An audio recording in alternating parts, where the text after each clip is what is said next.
আসসালামু আলাইকুম viewers, you most welcome to my channel Hasib's kitchen.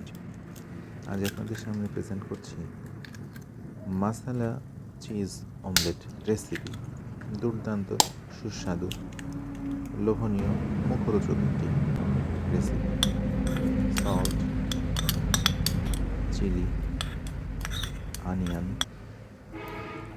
Liquid milk, tomato, coriander leaf বা ধনিয়া পাতা আর চিলি ফ্লেক্স দিয়ে ভালো করে ফেটে নিচ্ছি। সকালের নাস্তায় এমন একটি রেসিপির কোনো তুলনা হয় না। বার্নারটা অন করে হালকা বাটার ব্রাশ করে নিচ্ছি। আপনি চাইলে যে কোনো খাবারের তেল ব্যবহার করতে পারেন, তবে শতভাগ স্বাদ পেতে চাইলে বাটারের কোনো বিকল্প নেই। একটি নন স্টিকি পোচ প্যানের মধ্যে আমি অমলেটটি ফ্রাই করছি। একটু লক্ষ্য করুন, স্প্যাচুলা দিয়ে আমি যেভাবে ডিমটা নেড়ে দিচ্ছি তলা থেকে, এভাবে নাড়তে পারলে কোনো ঢাকনার প্রয়োজন হবে না। চিজ অমলেট কুক করতে হয় লো হিটে। হিট বাড়ালে তলায় পুড়ে যাবে।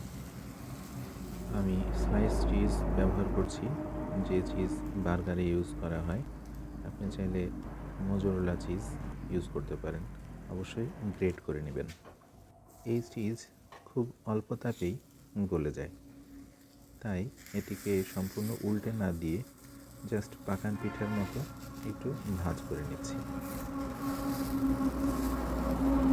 যদি ভালো লেগে থাকে তাহলে চ্যানেলটি সাবস্ক্রাইব করে আমার সঙ্গে থাকবেন, অনুরোধ রইল।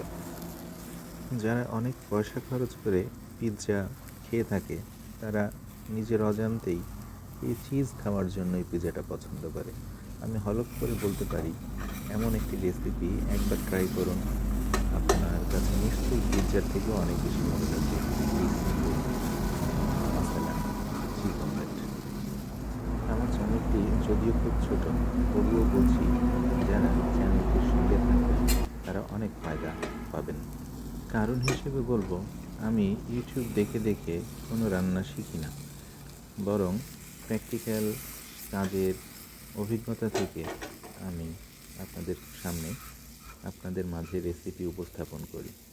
যাই হোক, কষ্ট করে ভিডিওটি সম্পূর্ণ দেখার জন্য অসংখ্য অসংখ্য ধন্যবাদ। সাথে থাকুন, সুস্থ থাকুন, ভালো থাকুন। আল্লাহ হাফিজ।